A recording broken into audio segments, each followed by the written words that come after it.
Nouvelle capsule du jour. Aujourd'hui, on va parler de l'attention et de la perception. C'est-à-dire, Sandra, eh ben, je vous propose de découvrir la suite juste après le générique.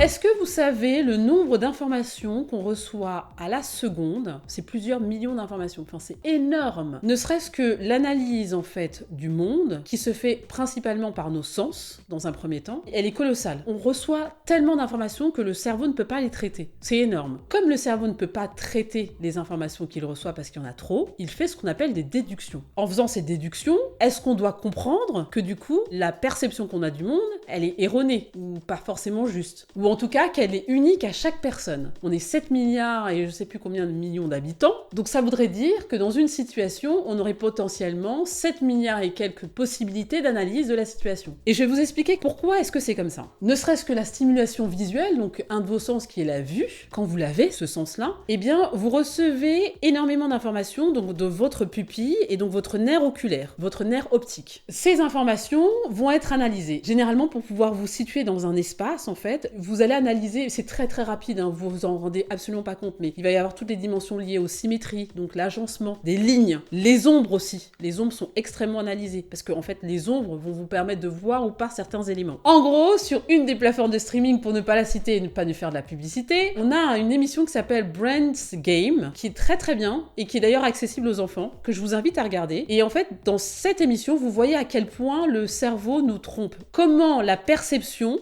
donc la vue, on peut être trompé. Et c'est d'ailleurs comme ça que les illusionnistes, les magiciens utilisent notre capacité à percevoir ou à ne pas percevoir les choses, parce que les informations sont beaucoup trop nombreuses, pour justement créer des spectacles de magie. Nous avons une analyse qui est faite par les sens, donc là j'ai parlé de la vue, mais il y a également l'odorat, il y a l'ouïe, il y a nos 5 sens qui viennent aussi être stimulés dans l'analyse d'une information. L'analyse par nos sens, c'est ce qu'on appelle l'analyse ascendante. Retenez juste ce terme, analyse ascendante. Et l'autre analyse qu'on fait, il y en a deux en fait, qui sont vraiment les principales, c'est l'analyse descendante. Et là, on va faire plutôt appel à notre mémoire avec tous les souvenirs de tout ce qu'on a vécu. Et c'est ça qui nous permet d'avoir une analyse du monde. C'est ça qui nous permet de faire des déductions, même si ces déductions ne sont pas forcément la réalité. On va puiser dans ces deux éléments, l'analyse ascendante et l'analyse descendante. Et de là, on peut commencer à avoir une pensée ou une analyse, de verbaliser même ces choses. C'est extrêmement rapide, hein. Mais sachez que vous allez puiser dans ces deux éléments quand vous êtes dans un environnement, qui soit nouveau ou qui soit connu. Il y a une analyse qui a été faite avec justement des figurants qui passaient derrière une personne qui parlait comme je vous parle là. Et en fait, à un moment donné, les figurants passent, il y a un mec qui avec un masque de gorille. Vous écoutez la personne qui parle,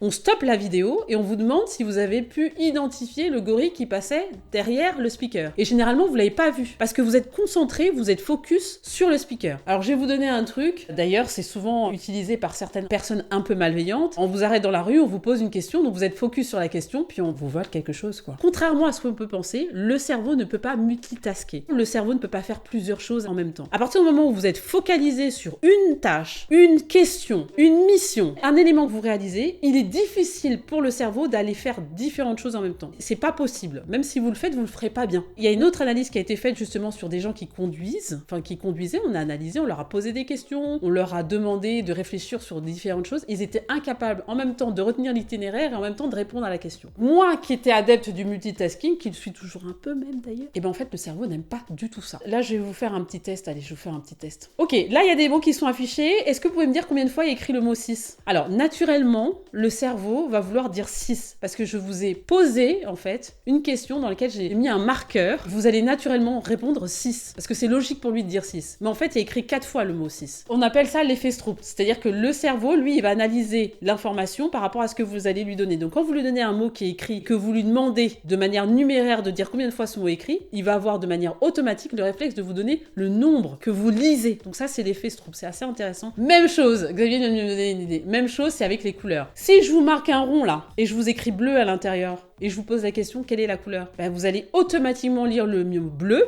Votre cerveau va vouloir vous dire bleu et vous allez avoir un temps de réflexion pour dire que c'est blanc. Je redis encore, c'est l'effet Stroop. Imaginez-vous le nombre d'éléments, alors je vous ai dit, il y a 2 analyses, ascendante et descendante, mais le nombre d'éléments sur lesquels on est sollicité dans une journée, en termes de perception, de ressenti, de retour d'expérience. Imaginez-vous le nombre d'éléments qu'on analyse par jour. Imaginez-vous le processus de décision. Notre cerveau a une poubelle, c'est comme un ordi. Déjà, il n'analyse pas tout. Et le soir, vraiment, quand vous dormez, je ferai une capsule sur le sommeil, vous dormez, vous nettoyez votre disque dur. Toutes les données qui sont inutiles, qui n'ont pas d'utilité, qui n'ont pas été utilisées, elles vont à la poubelle. Parce que vous ne pouvez pas, sinon le lendemain, quand vous vous levez et que vous dites « Oh, je suis en pleine forme, etc. », c'est parce que vous avez nettoyé votre disque dur, en fait. C'est ça qui s'est passé dans la nuit. Entre autres, d'autres choses aussi. Voilà, écoutez, cette capsule était assez longue, mais j'espère que ça vous a aidé, en tout cas, à améliorer votre analyse de la perception et de l'attention que vous pouvez avoir dans le monde dans lequel vous vivez. Essayez d'être au maximum dans l'instant présent, même si vous ne percevrez pas tout, quoi qu'il arrive, faites le mieux de ce que vous pouvez. Allez, à bientôt.